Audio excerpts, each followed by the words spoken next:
Hello, my friends, and welcome back. Thank you very much for being with me again today. Well, the United States of America issued an ultimatum to a great foe, enemy, and that is the big, strong, fantastic country of Panama. China. Exactly. Panama. So the Americans issued an ultimatum. I remember, and I hope older people or people who know something about history, it was a bad dude, the most evil guy in history. That's the way we're supposed to refer to that individual, who issued an ultimatum to Poland. Remember in 1939? And then you know what happened? They invaded, and then the Second World War started when the Brits and the French declared war to the bad guy, the most evil guy.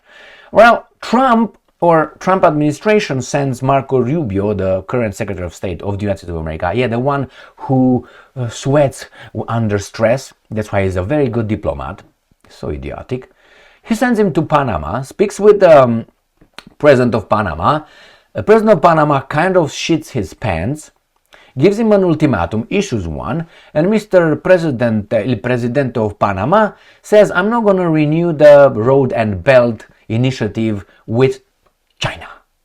All right, we're going to go over this. I'm going to show you two maps for people who are not familiar with what Panama is, our foe, or where Panama is.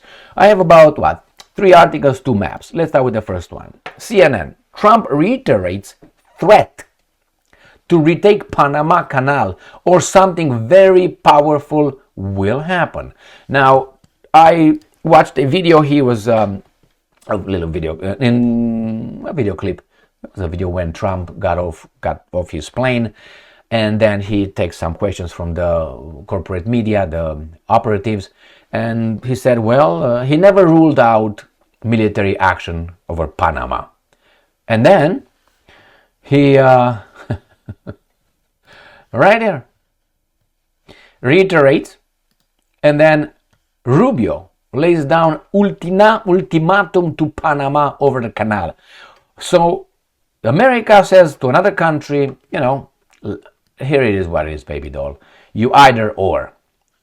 Why?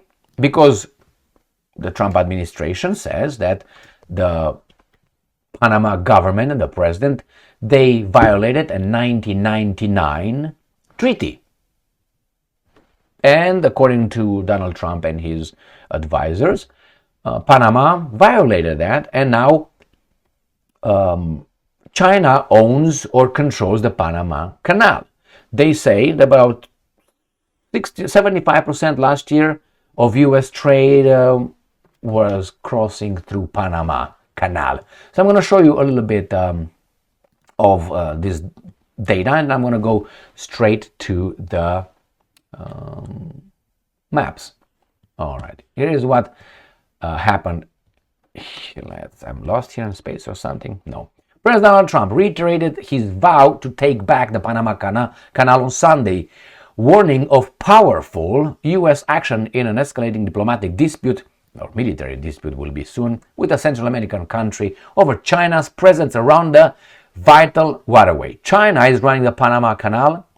That was not given to China. That was given to Panama foolishly. But they violated the agreement, and we're going to take it back. Or, if they don't put up or put out, or something very powerful is going to happen. So, all right, so that's one. Let's go to the other one and this article. And this is take back. We're going to take back. Well, if you have this kind of, how do you call it, rhetoric, other countries will see, so they will fall in line. The canal was returned to Panama under the 1977 treaty, which allows the U.S. to intervene militarily if the waterway's operations are disrupted by internal conflict or a foreign power. So, is acting legally, not in violation? It seems like. No? Well, it seems like so far. And here is 40% of U.S. container traffic passes through the Panama Canal. That's what they say. He pointed out to the influence and control of China over the canal, through which some 40% of U.S. container traffic passes. Meeting President Jose Raul Mulino, Rubio, and I'm quoting, made clear that this status quo is unacceptable and that absent immediate changes, it would require the United States to make measures necessary to protect its rights under the treaty. Excellent. If it's a treaty, then you gotta do it, baby doll. Nearly 75% of cargo went through the Panama Canal in 2024. Fiscal year came from the United States, so 75. So they're paying, you pay to go through, with 21% from China, followed by Japan and South Korea, according to official statistics.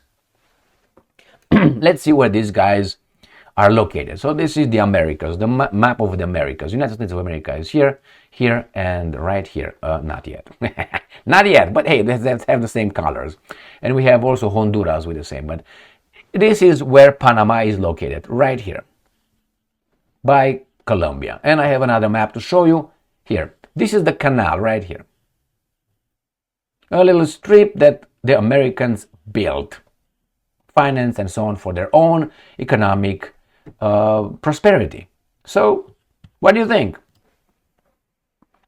According to that 1977 treaty, and it was something in 1999 that I read in a different article, another treaty allowing the Americans to do this and do that. In 1977, I think it was Jimmy Carter who gave it, as Trump said, foolishly to Panama.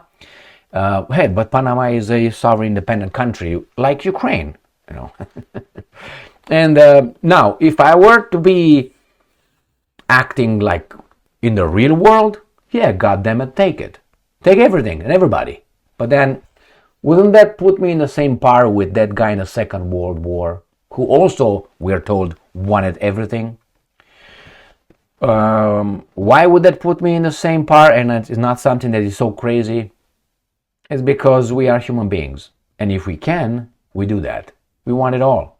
Who's going to stop us? Laws? We make the laws. The strongest makes the laws. That's why a multipolar world is always better for some. Obviously, for the strong, it's good. But one mistake. You see, when I said we, I introduced myself, inserted myself as if I am on the side of the strongest. No, I'm actually a house servant. I'm not a plantation slave. And there's the master. So in the United States of America, there's the masters. These are the house servants. And then the rest of the planet, other countries, except Israel, are the plantation workers, put it mildly, slaves. So I'm a little bit better than those guys, but my condition is still of a subordinate in a cage. Let's put it mildly. So that's the way it goes. When we Americans talk about we do this. No, they do that. We're not in this together. We are because so far they still need us as an entity. Why? Militarily, economically, politically. They need us.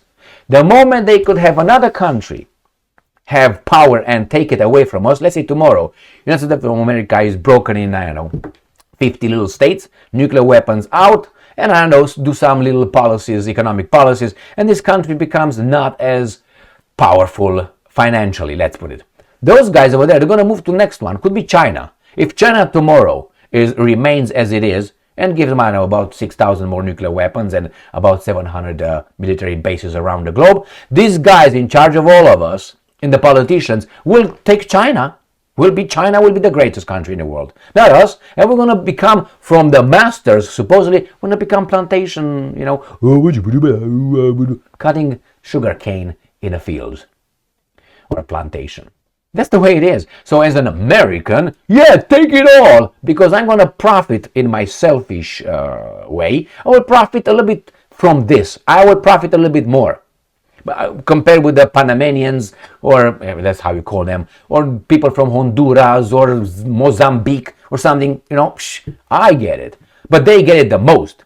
And the rest, they're going to serve us. We have a problem. We have a problem with one country that actually harnessed the United States of America. And that country is very small, very small. Thank you very much for being with me again today. If we talk about being objective, that's a treaty, man.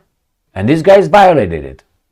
Now, imagine that Panama would have nuclear weapons, like North Korea. What do you think the Americans will do?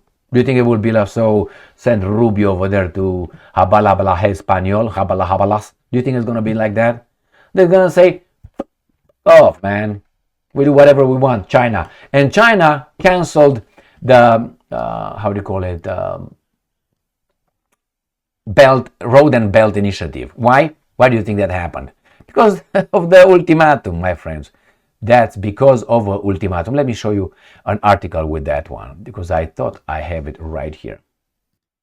And right here, Panama president says he won't renew Belt and Road deal with China as US demands less Chinese influence over the canal. All right? So I found it in his channel, but you can find it in many others. All right, my friends. Thank you very much for being with me again today. Stay strong, stay smart, look for the truth, and be just. We're going to take the Panama Canal back, or they're going to put out. See you later.